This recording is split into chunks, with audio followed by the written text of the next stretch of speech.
and to start the conversation, really, whether or not you're for the fair tax, the flat tax, just across the board tax reform. I've signed on to a bill, House Bill 688, which is the Georgia Fair Tax Act. It may not be the fair tax, but it's something to get the conversation started, that we have to have tax reform. So we're going to go into, when the session convenes again, we're going to go into some pretty in-depth discussions about how we can get tax reform here in the state of Georgia. I wish the state of Georgia had the ability to do a lot on the federal level, because it really frustrates you when you look at our nation. We're number one in everything. I love that. I love the fact that we are the strongest nation in the world. I think that we need to continue to fight for that.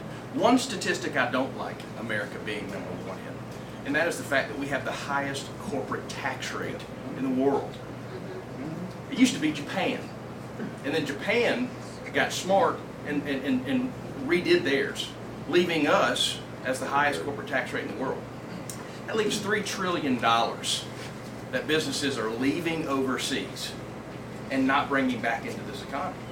Why? Because it's not cost effective for them. So how can we help these businesses, our businesses, put their money back into the economy? I think that's one thing that we need to have that discussion across the state. It's going to be an interesting session this year, and it's going to be a lot of tough issues. And I was talking to our DA. He said, you know, hot water keeps you clean. And the fact of the matter is, I asked for this position. I went door to door. I asked many of you for this position. And so the hot water, I think, comes with the territory. And we need to look at some tough issues this year. If you need to ever call me on my cell phone, if you need to set up a lunch with me, I am happy to meet with each and every one of you. And we'll come right here to Chicken World. We'll go down to the Waffle House or wherever, but I think since we're in Jonathan's location, Chicken World's probably the best place to meet them, right? But as a matter of fact, thank you, Jonathan, for allowing us to be here. I've had the great pleasure of getting to know some members of Jonathan's family, and they're just a wonderful, wonderful group of folks and experts in the restaurant industry. Catfish Den, was it Donnie's or Johnny's? I think Johnny's, and now Chicken World. But to move on to some other issues, Common Core is going to be a big issue, and let me say this, having to take some hard positions this past year, you know, you get in there and you hear about the pressure of being elected, and the leadership's going to come down on you. I think if you stand your ground, and you don't have to be rude or disrespectful, but believe in what you go down there and vote for. And I've got something that dictates how I represent this district, House District 67. It's three little things. It's first, I'm going to vote my conscience, my constituents, and then my caucus. And I think if I can stay in that mentality, then I think everything's going to work out. And let me give you one story. I voted against the hospital bed tax this year. That was a very big vote. And it wasn't a no vote just to cast a no vote. My mother is the managed care provider at Piedmont Hospital. My sister is Dr. Creighton's assistant at Wellstar. So this was a very tough decision for me. But when you look at what we're doing in addressing Medicaid fraud, it just didn't make sense to me. Now let me tag on the other side of that. I stand 100% behind my governor, Governor Nathan Deal, because I went to the governor afterwards, and he opened his office to me. And he sat down and we talked about this issue, and I explained to him why I couldn't vote for this particular measure. And his response back to me was, you know what, Micah? Sometimes an 80% friend is not a 20% enemy. Kind of out the same words of Ronald Reagan. And we sat and had a great conversation. And he talked a little bit with me about some things that he wanted to get accomplished, and he asked me about the help I needed. And then he told me, he said, you know, I wish we could have this dialogue across the state. He said, because of the 18 that voted against this bill, you're the only one that came and sat down and talked with me in my office to explain your position. He said, and I think we should have more of that. Just because I didn't agree on that particular measure doesn't mean that disagree with some of the things he's trying to do across the state. And so I was immensely pleased with that decision, and I thought it was a great show of statesmanship on his part. There's some other measures that I think we're going to be looking at dealing with gun control. A lot of you knew that we had a House bill that came out that would allow you to carry a firearm on various premises that you're not now, dealing with churches and bars, but also it would allow school districts. And let me say this. I heard this yesterday. We had a delegation meeting over in Douglas County, and I'll end with one other statement I think is very important. Oh, well, we're going to put guns in the hands of teachers, and they don't want them, and that's a lie. That's not what we're doing.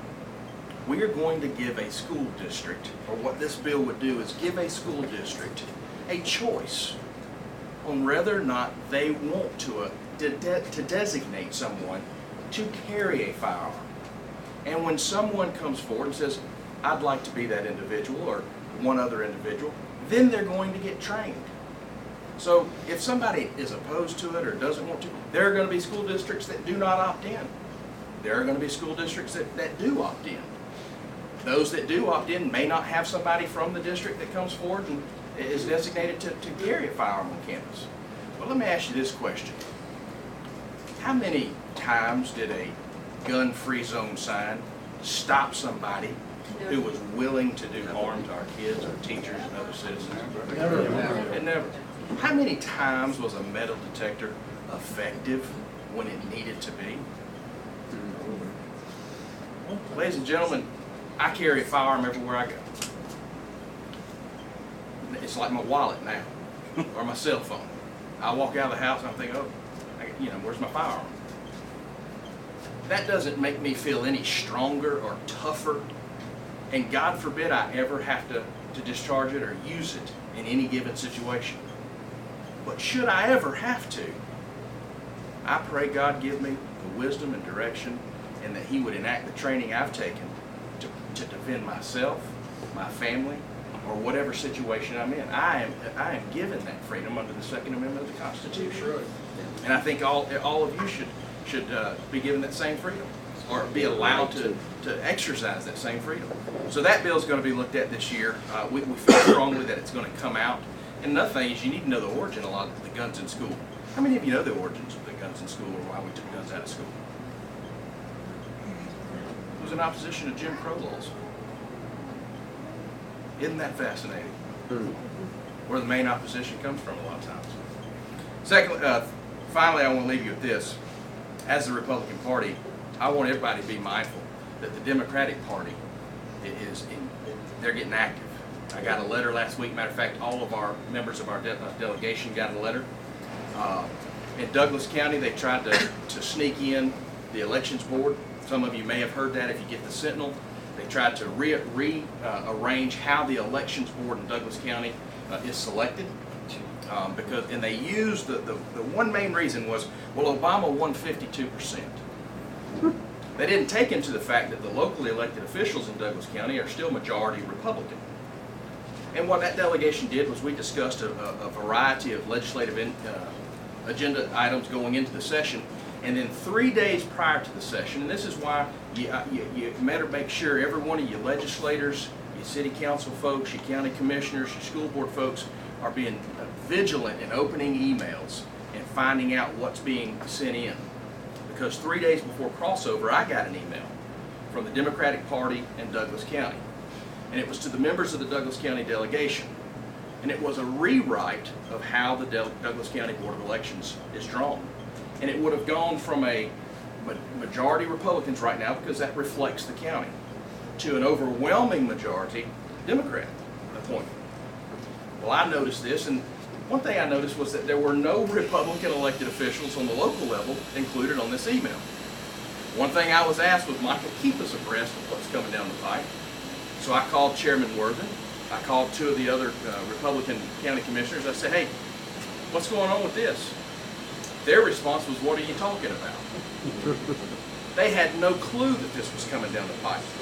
Delegation rules, they had the signatures, and they were able to move this into the committee. It was going to be voted on. But we knew the House rules, and we knew that a hearing could be called, and we had this bill stopped in the committee. We had it tabled. And we said, listen, just give us an opportunity. Let's go back and talk about this.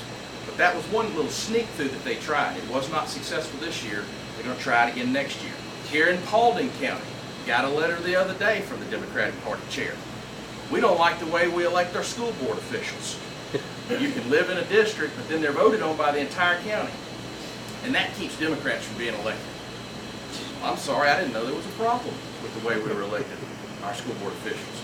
And the letter went on to say, we'd hate to file a federal lawsuit because and look like the good old boy cronyism here in Paulding County. Well, I got called by Tom Spigalon, with the Paulding neighbor. Micah, do you have any comments? And I said, well, I do have some comments. If we're going to talk about cronyism, and if I'm going to get a letter from the Democratic Party chairman, we're going to talk about corruption. Before I release any comments on the school board, I'd like for them to publish some comments on the cronyism dealing with Benghazi, the IRS, and several other issues that the Democratic Party has endeavored in at the national level.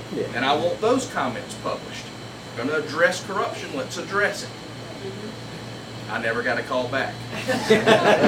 So it is a surprise, isn't it? But I just want to thank y'all for allowing me to represent you. It's a tremendous honor.